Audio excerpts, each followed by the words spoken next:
Hello everyone, welcome back to Financial Hub. Today I'm going to guide you on how you can log in your Wells Fargo online banking account on your phone device.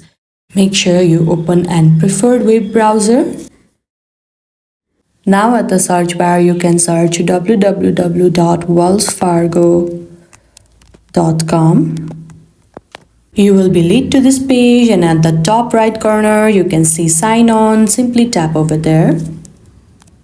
Now here the username and the password box is provided. All you have to do is write down your username. Likewise, you need to write down your password. Now in case if you want to save your username for the next time that you log in, you can simply tap on save username option so that the next time you log in, they won't be asking for your username. Again, in case if you have forgotten your password or you are having a problem logging to your Wells Fargo account, then you can simply tap on forgot username or password option. Then they will guide you for the further step to recover your bank account back.